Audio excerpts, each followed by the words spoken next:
Hello everyone, welcome to Sanjay Suman classes. आज हम लोग रेलवे ग्रुप डी का 2018 का क्वेश्चन पेपर सॉल्व करेंगे। इसमें जो है साइंस पेपर हम लोग सॉल्व करते हैं। तो इसमें देखते हैं आज का पहला सवाल।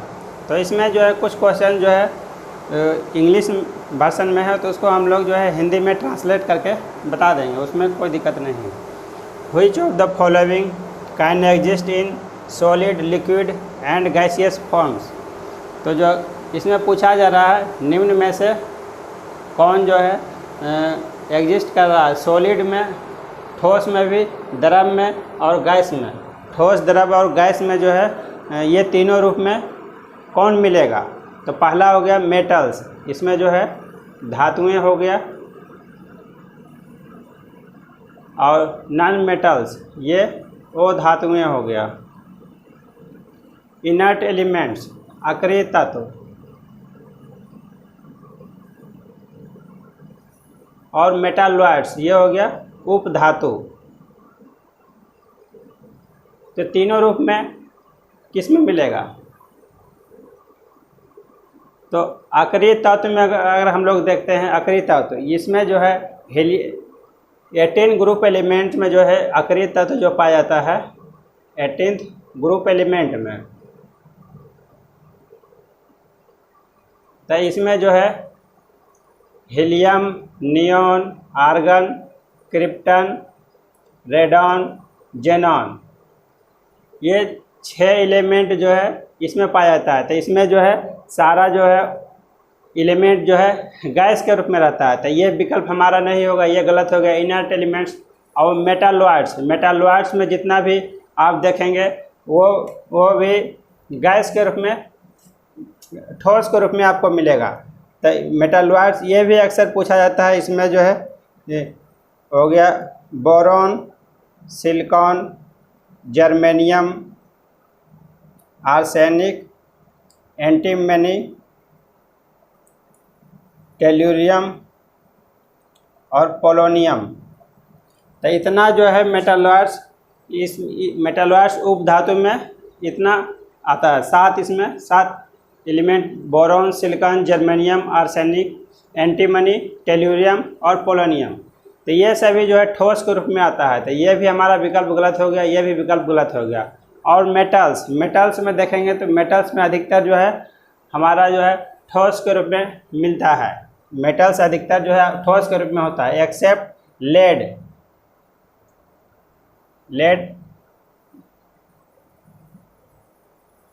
लेड या मरकरी हम लोग जिसको कहते हैं मरकरी, तो वो जो है वो पाया जाता है द्रव के रूप में, लिक्विड के रूप में। तो ये हो गया मेटल्स, हो गया इनर्ट एलिमेंट्स, मेटालॉइड्स।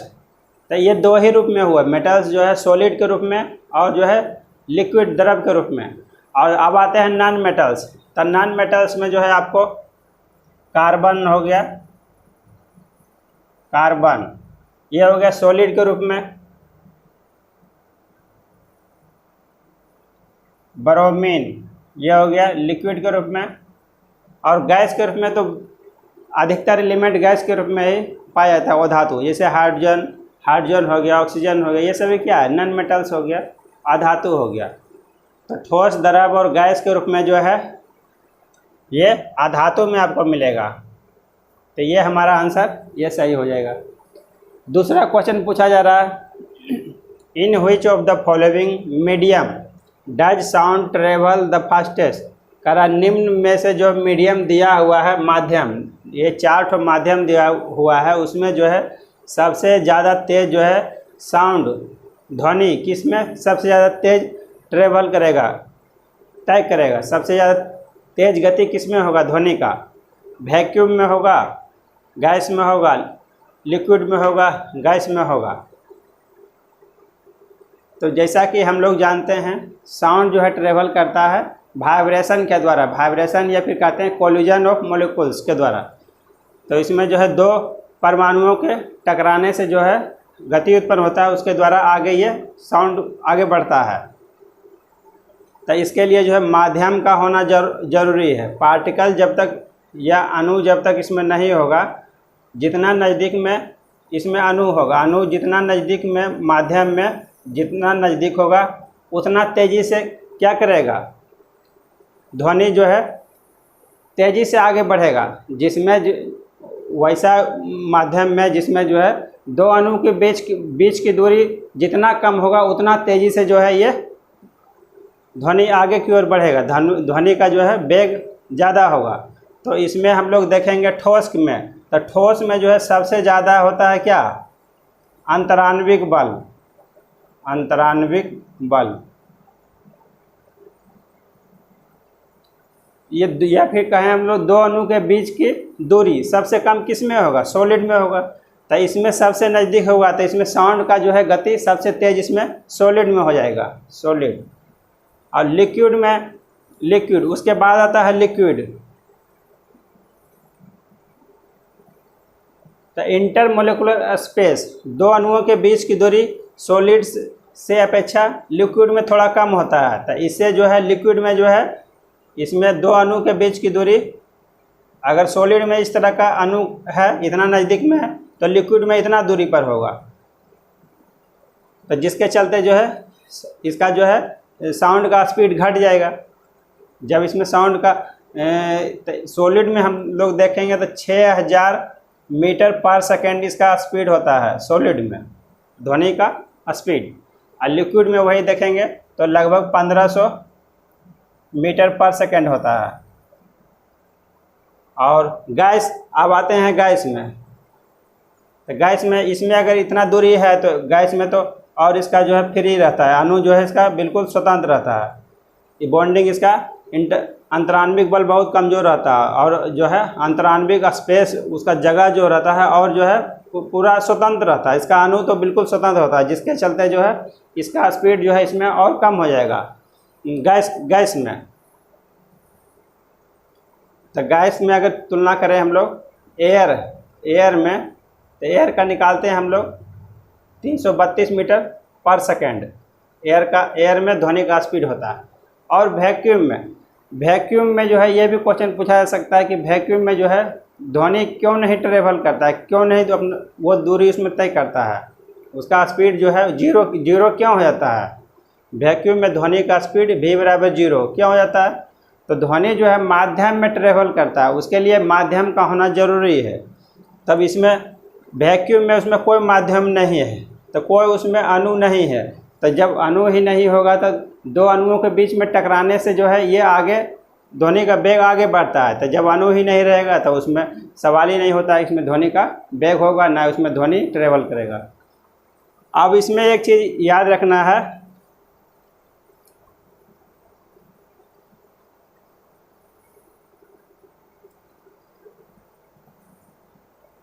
ध्वनि के वेग को प्रभावित करने वाला कारक, ध्वनि के वेग को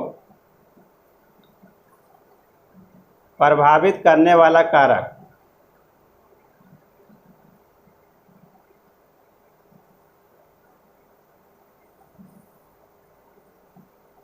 तो इसमें पहला जो है ये टेम्परेचर प्रभावित करता है। ये वेलोसिटी ऑफ साउंड जो है किसी माध्यम में कितना कम या ज़्यादा होगा वो दो चीज़ पर निर्भर करता है, पहला टेम्परेचर और दूसरा डेंसिटी, घनत्व कितना उस माध्यम का है। तो जितना माध्यम तो हम लोग देख ही चुके हैं कि अंतराण्विक जगह जो है जितना नज़दीक होगा जितना कम होगा तो उसमें जो है ध्वनि का वेग उतना ही ज़्यादा होगा। तो जिसके चलते ठोस में जो है सबसे ज़्यादा स्पीड हो रहा था। तो डेंसिटी जितना ज़्यादा होगा, मोर डेंसिटी जितना अधिक होगा, मोर वेलोसिटी ऑफ साउंड, तो उतना ही ध्वनि का वेग अधिक होगा। और टेम्परेचर जितना अधिक टेम्परेचर होगा, ये वेलोसिटी ऑफ साउंड जो है डायरेक्टली प्रोपोर्शनल होता है टेम्परेचर के, मतलब टेम्परेचर जितना बढ़ेगा उसका डायरेक्टली प्रोपोर्शनल हो रहा है। तो जितना टेम्परेचर बढ़ रहेगा तो उतना गुना ये भी वेलोसिटी ऑफ साउंड का वेलोसिटी उतना बढ़ जाएगा। तो ये चीज़ याद रखना है, ये चीज़ भी अक्सर पूछा जाता है। ध्वनि को प्रभावित करने वाला कारक कौन कौन सा है, ये दोनों, और टेम्परेचर का इससे रिलेशन पूछा जाता है। तो ये दोनों को भी याद रखेंगे। अब आगे हम लोग देखते हैं नेक्स्ट सवाल। और इसका जो है तीसरा क्वेश्चन जो है इसमें पूछा गया पृथ्वी का द्रव्यमान। पृथ्वी का द्रव्यमान जो है 6 × 10⁻⁻24, माइनस में तो होगा ही नहीं, 6 × -23 किलोग्राम, ये भी नहीं होगा। अब ये दोनों बचता है 6 × 10⁻24 किलोग्राम, तो इसको हम लोग को याद रखना पड़ेगा।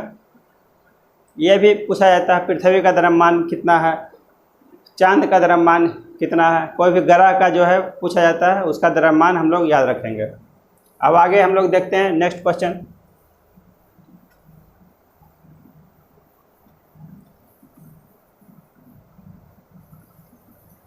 तो क्वेश्चन जो है बहुत आसान पूछा जाता है, बस उसमें आपको समझने का, उसमें ठीक से उसमें समझना है उसको बस।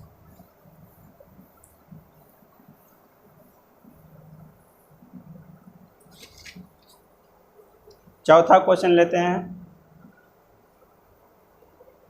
कोई बल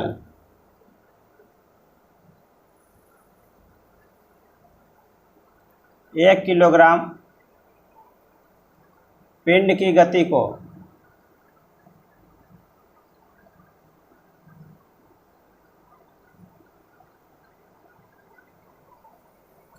4 मीटर प्रति सेकंड से 8 मीटर प्रति सेकंड तक बढ़ा देता है।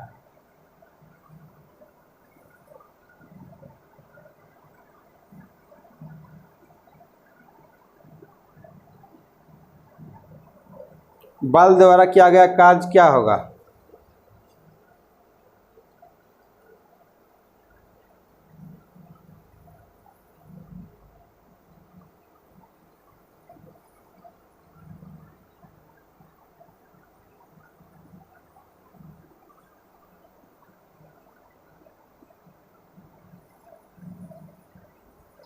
तो इसमें तो विकल्प रहने से कुछ फर्क पड़ने वाला है नहीं, जब तक न्यूमेरिकल को सॉल्व नहीं करेंगे जो है, तो इसमें तो ऑप्शन में सेलेक्ट ही नहीं कर सकते हैं। तो कह रहा है कोई बल, एक बल लग रहा है 1 किलोग्राम पिंड की गति पर, तो मास बराबर दिया हुआ है हमको 1 किलोग्राम। 1 किलोग्राम पिंड मतलब कोई भी वस्तु होगा, पिंड की गति को 4 मीटर प्रति सेकंड से 8 मीटर प्रति सेकंड तक बढ़ रहा है, तो इसका हो जाएगा फाइनल वेलोसिटी हो गया u 8 मीटर प्रति सेकंड, और प्रारंभिक वेग u हो गया 4 मीटर प्रति सेकंड। तो फाइनल वेलोसिटी मालूम है, इनिशियल वेलोसिटी मालूम है, तो इतना तक बढ़ा देता है। तो बल द्वारा किया गया कार्य क्या होगा, हमको निकालना है क्या है, बल द्वारा किया गया कार्य। यहाँ पर F का ज़रूरत नहीं है, हमको W चाहिए। तो W चाहिए, तो W के लिए क्या फॉर्मूला होता है, W बराबर F × S। F × S, इस पर हमको चाहिए S चाहिए, विस्थापन चाहिए, डिस्प्लेसमेंट, और फिर जो है F बराबर हम लोग इसको और बढ़ा सकते हैं, तो F बराबर लिख सकते हैं M × A × S। तो इतना हमको चाहिए, W बराबर इतना। तो V और U हमको मालूम है, तो हम लोग गति के नियम से बना सकते हैं V² - U² बराबर 2AS। तो इसमें जो है अंतिम वेग, प्रारंभिक वेग, और ये हो गया त्वरण, हो गया एक्सेलरेशन, ये हो गया विस्थापन। तो V का वैल्यू जो है 8 मीटर प्रति सेकंड हो गया, 8 का स्क्वायर, माइनस U का वैल्यू हो गया 4 मीटर प्रति सेकंड स्क्वायर बराबर 2A। A का वैल्यू मालूम नहीं है, तो हमको छोड़ देना है, उसमें नहीं लिखना है कुछ भी। S, तो S रहने दीजिए, S भी नहीं मालूम है, तो ये हो गया 64 - 16 बराबर 2AS। तो ये हो गया 8, 5 से गया 4, 48 बराबर 2AS। तो यहाँ से हम लोग लिख सकते हैं AS बराबर 24। तो AS का वैल्यू हमको मिल गया 24। तब यहाँ पर बैठा दीजिए W बराबर FS, ये फॉर्मूला होता है W बराबर FS। F बराबर लिख सकते हैं हम लोग F बराबर M × A, मास × एक्सेलरेशन, द्रव्यमान गुना त्वरण, और गुना ये विस्थापन, ये अलग से ऊपर से आ रहा है। तो W बराबर M × A, M का वैल्यू हमको मालूम है, M का वैल्यू इसमें सवाल में दिया हुआ 1 किलोग्राम, तो ये हो गया 1 किलोग्राम इंटू AS का वैल्यू यहाँ से निकाले हैं 24, तो ये हो गया हमारा 24 और काज का होता है जूल, तो ये हमारा 24 जूल ये आंसर होगा। यही चीज़ हमको निकालना था। तो नेक्स्ट क्वेश्चन देखते हैं।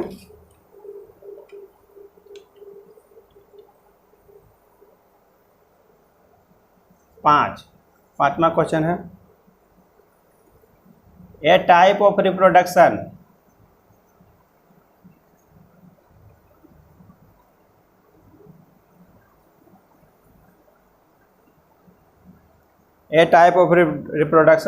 in which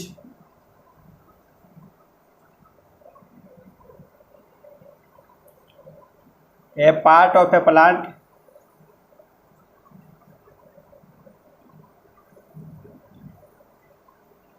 plant body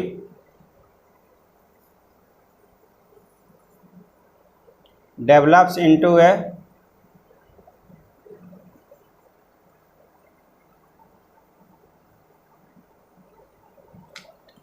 new individual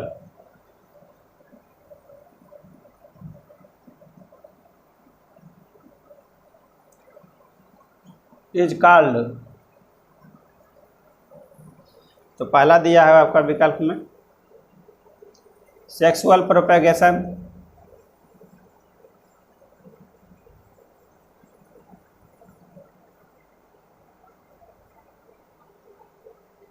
दूसरा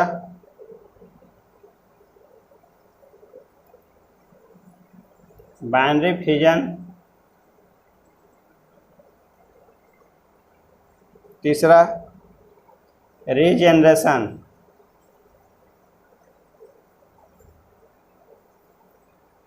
चौथा वेजिटेटिव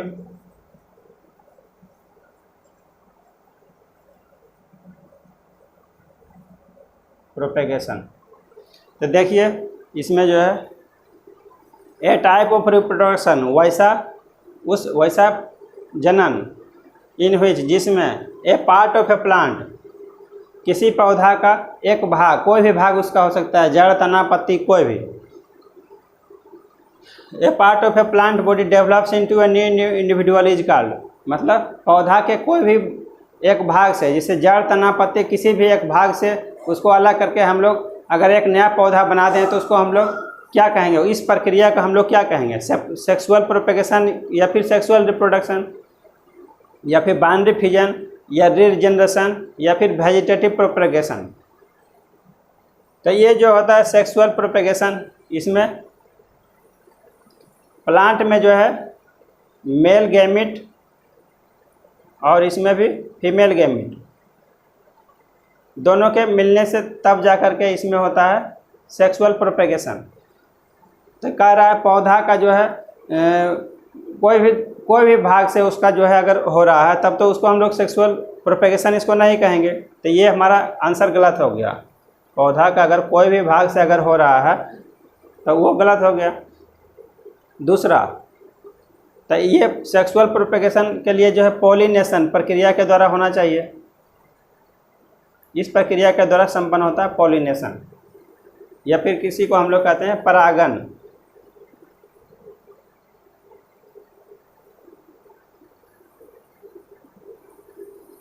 तो ये हमारा विकल्प गलत हो गया। दूसरा होता है बाइनरी फिजन या इसको हम लोग कहते हैं विखंडन।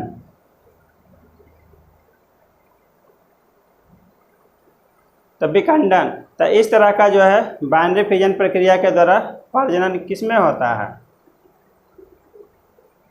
ये प्रोकैरियोट में होता है। प्रोकैरियोट या फिर हम लोग कहें बैक्टीरिया में होता है।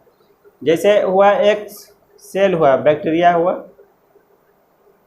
तो यही जो है दो भागों में बंट जाएगा। तो इसी बाइनरी फिजन, बाइनरी मतलब होता है दो और फिजन मतलब विखंडन, उसका बटना। तो ये दो भाग में अगर बट रहा है तो ये चीज़ हो गया। इस तरह का प्रजनन जो होता है बैक्टीरिया में, तो ये भी जो है ये भी उदाहरण इसका नहीं है। कोई भी पार्ट से जो है बन रहा है तो ये इसका भी आंसर इसमें ये भी सही नहीं होगा। रीजेनरेशन, इसको हम लोग बोलते हैं पुनर्जनन।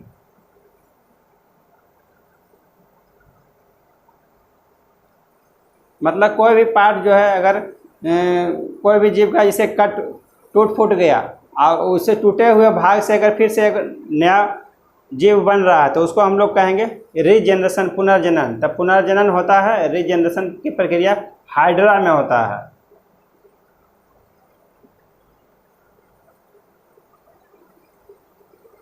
तो इसका भी ये भी उदाहरण इसमें नहीं होगा।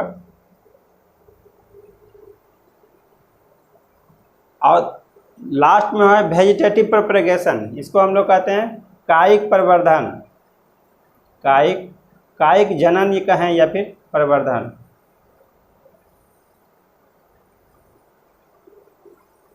मतलब पॉलिनेशन को छोड़ करके, इसको परागण की प्रक्रिया को छोड़ करके, सेक्सुअल रिप्रोडक्शन की प्रक्रिया छोड़ के कोई दूसरा तरीका से अगर हम लोग पौधा का जो है पौधा का किसी भाग से जो है दूसरा पौधा अगर तैयार कर लेते हैं, जैसे कलम हम लोग बनाते हैं पौधा का, या तो फिर कोई भी और दूसरा तरीका से, तो इस प्रक्रिया को हम लोग कहते हैं कायिक प्रवर्धन या वेजिटेटिव प्रोपगेशन। तो यही चीज़ क्वेश्चन में आपको पूछा जा रहा है। A type of reproduction in which a part of a plant body develops into a new individual is called. इस प्रक्रिया को हम लोग क्या कहते हैं? पौधा के किसी भाग से किसी भी एक भाग से उसका पूर्ण पौधा बनाने की प्रक्रिया को हम लोग क्या कहेंगे? तो इसको हम लोग कायिक जनन या वेजिटेटिव प्रोपगेशन कहते हैं। अब आगे हम लोग देखते हैं नेक्स्ट क्वेश्चन।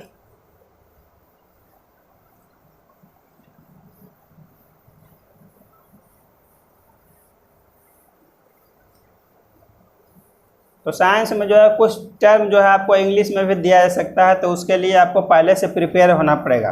कम से कम जो है साइंस में जो उसका टर्मिनोलॉजी जो आता है, साइंटिफिक टर्म जो आता है, उसको कम से कम आपको इंग्लिश में उसको याद रखना चाहिए। अगर विकल्प में इंग्लिश में पूछ दिया जाएगा तो अगर आप हिंदी में पढ़े हुए रहेंगे तो आप नहीं बना सकते हैं।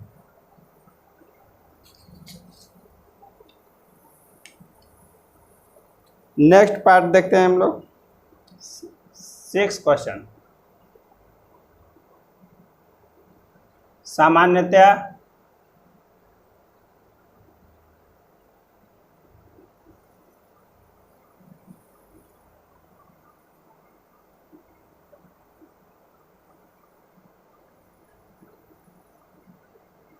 विद्युत धनात्मक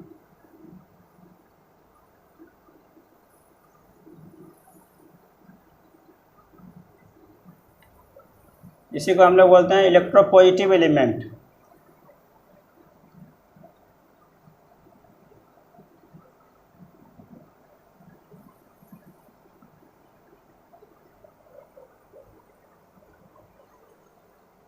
की संयोजकता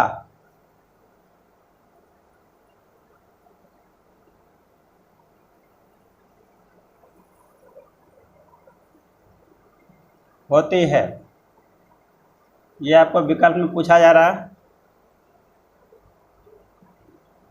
4 3 2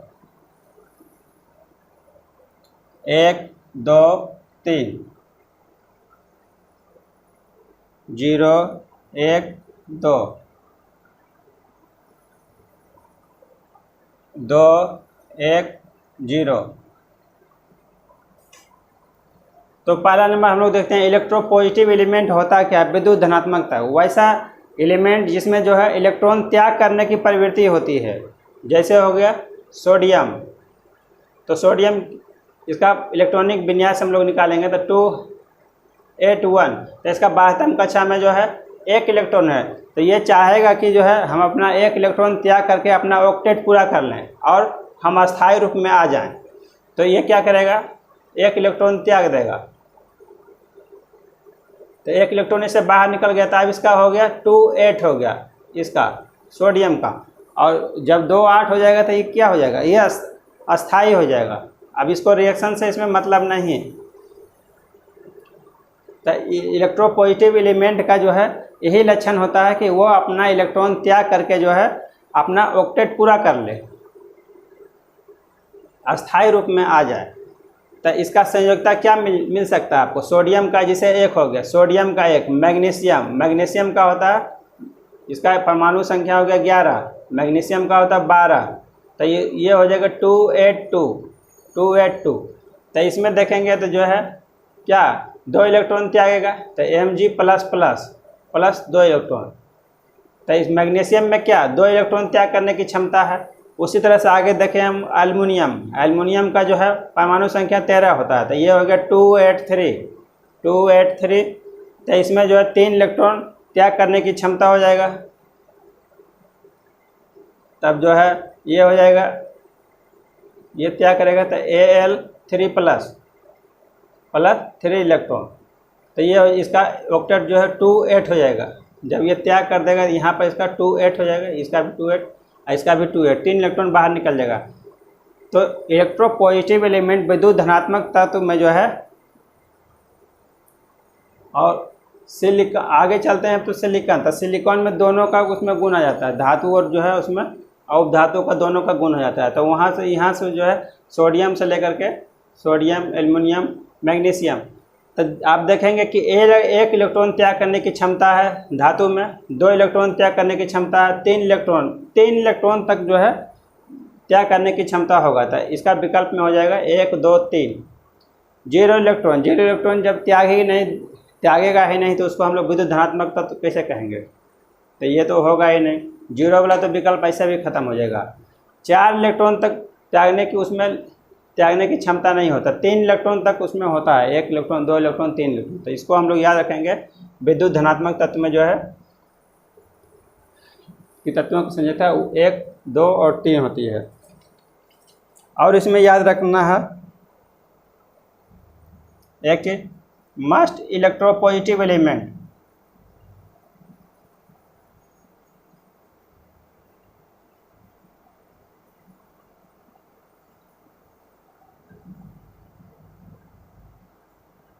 और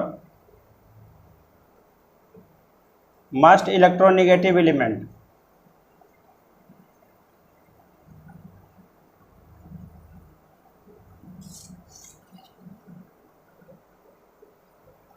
तो ये हो जाएगा सीजियम, इसको हम लोग CS से डिनोट करते हैं, और फ्लोरीन इसका कह रहा है। इसमें सबसे अधिक विद्युत धनात्मक तत्व जो है पीरियोडिक टेबल में कौन सा मिलता है, तो ये चीज़ याद रखना है, ऑब्जेक्टिव में पूछा जाता है सीजियम। और जो है सबसे अधिक विद्युत ऋणात्मक तत्व फ्लोरीन। जैसे विद्युत धनात्मक तत्व हुआ उसमें जो है इलेक्ट्रॉन त्याग करने की प्रवृत्ति होगा, और ठीक उसी तरह से विद्युत ऋणात्मक तत्व में इलेक्ट्रॉन ग्रहण करने की प्रवृत्ति होगा।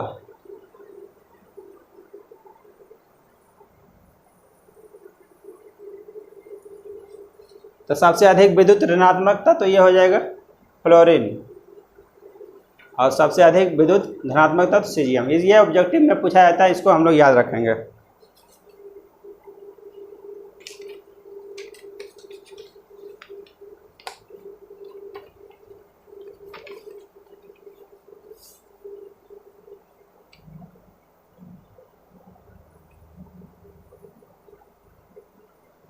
नेक्स्ट क्वेश्चन,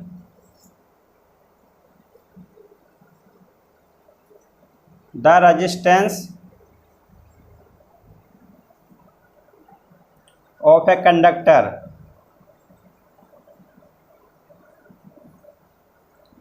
प्रतिरोध से सवाल है। The resistance of a conductor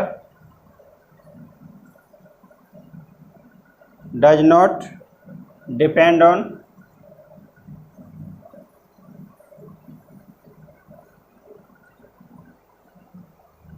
पहला है मटेरियल्स,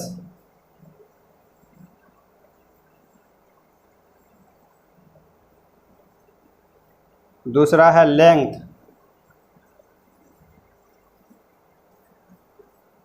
तीसरा है प्रेशर, और चौथा है area of cross section.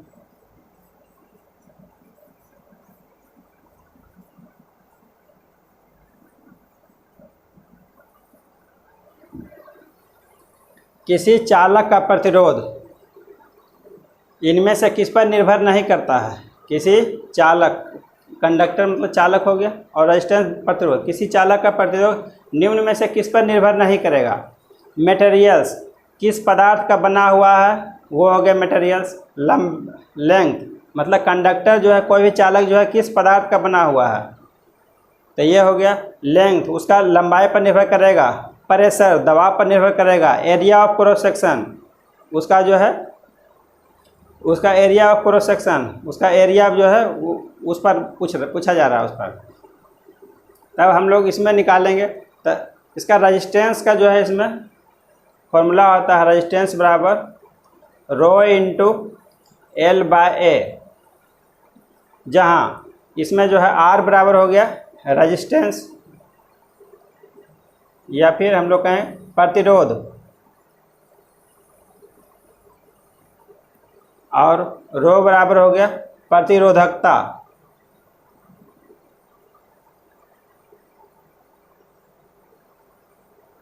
L बराबर लंबाई, ए बराबर हो जाएगा एरिया ऑफ क्रॉस सेक्शन, उसका मोटाई, क्षेत्रफल। तब जो है रजिस्टेंस निर्भर कर रहा है किस पर, किस पदार्थ का बना हुआ। पहला नंबर तो उस पर निर्भर कर रहा है, मटेरियल, इस पर मटेरियल उसका क्या मोटाई होगा, किस पदार्थ का बना हुआ है, तो इस पर निर्भर कर उसका प्रतिरोधकता। कोई भी चालक का प्रतिरोध जो है पहला नंबर उसका मटेरियल से डायरेक्टली ये प्रोपोर्शनल हो गया, किस मटेरियल का बना हुआ है उस पर तो निर्भर करेगा। दूसरा जो है लेंथ, रजिस्टेंस जो है लंबाई के डायरेक्टली प्रोपोर्शनल है, तो जितना लंबाई बढ़ेगा उतना गुना रजिस्टेंस भी बढ़ जाएगा, तो ये लेंथ पर भी निर्भर करेगा। दूसरा प्रेशर, इसमें प्रेशर नहीं है, ये प्रतिरोधकता है। रजिस्टेंस प्रतिरोध जो है लंबाई, एरिया ऑफ क्रॉस सेक्शन और रजिस्टिविटी प्रतिरोधकता पर निर्भर करता है। प्रेशर इसमें नहीं है। एरिया ऑफ क्रॉस सेक्शन, तो एरिया ऑफ क्रॉस सेक्शन इसका क्षेत्रफल पर निर्भर कर रहा है, आर समानुपाती 1/a, और इसमें आर समानुपाती रो। प्रतिरोधकता मतलब कोई भी चालक जो है किस मटेरियल, किस पदार्थ का बना हुआ है उस पर भी निर्भर करेगा कि उसका उस चालक का प्रतिरोध कितना होगा। तो हम लोग देख रहे हैं कि मटेरियल पर भी निर्भर कर रहा है, लेंथ पर निर्भर कर रहा है, तो इसमें आंसर जो है हो जाएगा हमारा प्रेशर। ये आंसर इसमें सेलेक्ट करना है। तो इसमें आपको जो है, अगर आपको फॉर्मूला मालूम है तो जो कुछ क्वेश्चंस का सवाल जो है आप डायरेक्ट फॉर्मूला पर बना सकते हैं, या तो फिर लैंग्वेज में भी सवाल अगर दिया हुआ है लैंग्वेज में, तो उसको जो है आप फॉर्मूला के आधार पर उसका रिजल्ट को इंटरप्रेट कर सकते हैं। अब आगे हम लोग देखते हैं नेक्स्ट क्वेश्चन।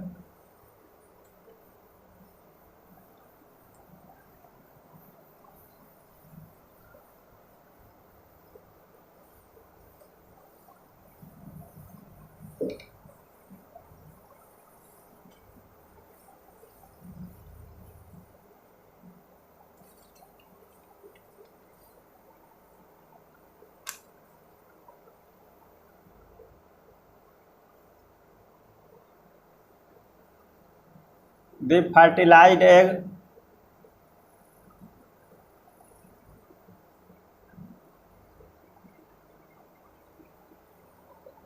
ये हो गए the zygote.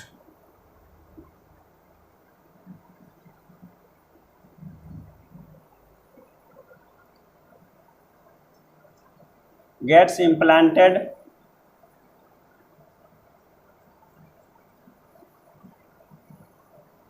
in the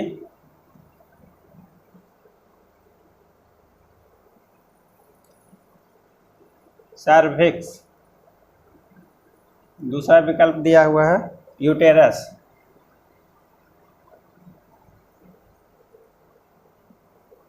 ovary,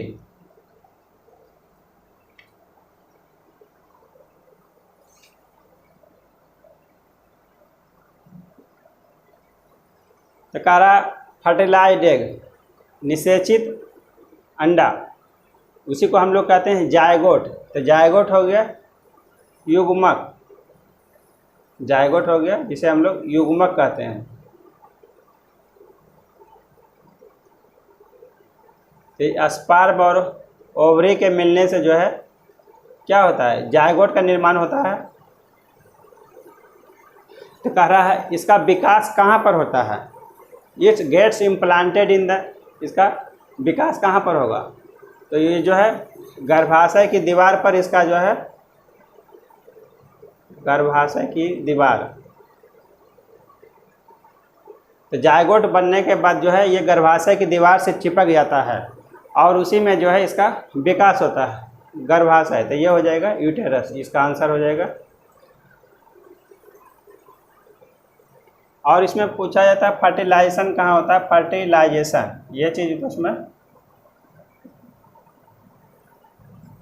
तो इसको हम लोग को याद रखना है फैलोपियन ट्यूब में।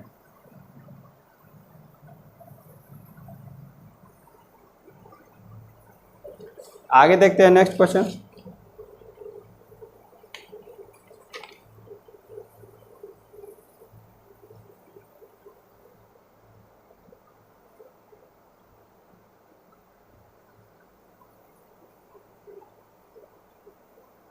निम्न में से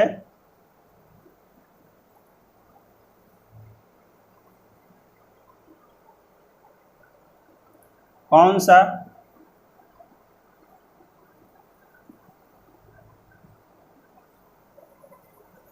तत्व का रासायनिक प्रतीक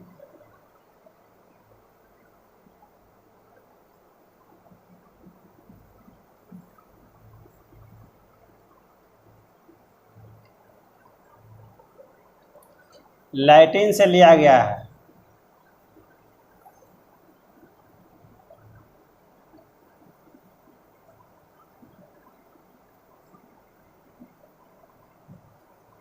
तो पहला इसमें विकल्प है आयरन, दूसरा कार्बन, तीसरा क्लोरीन, चौथा aluminium.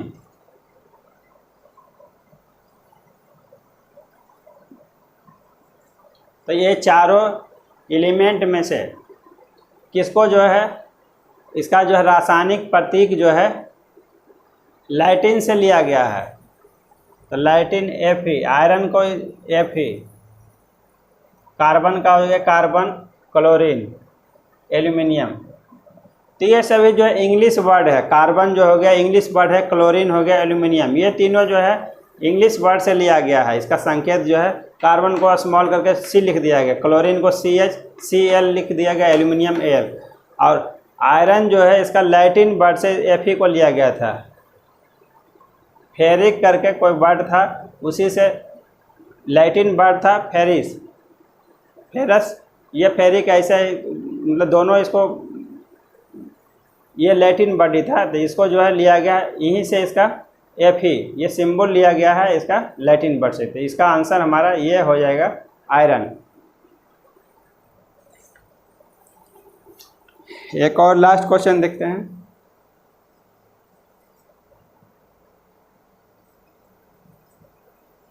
The flexibility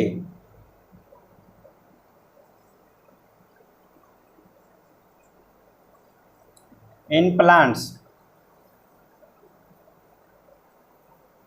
is due to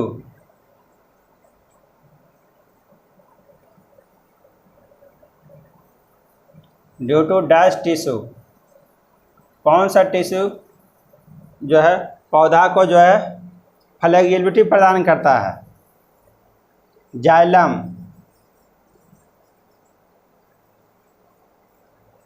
collenchyma,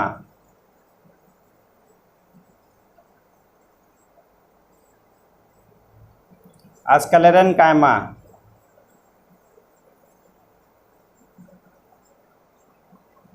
phloem.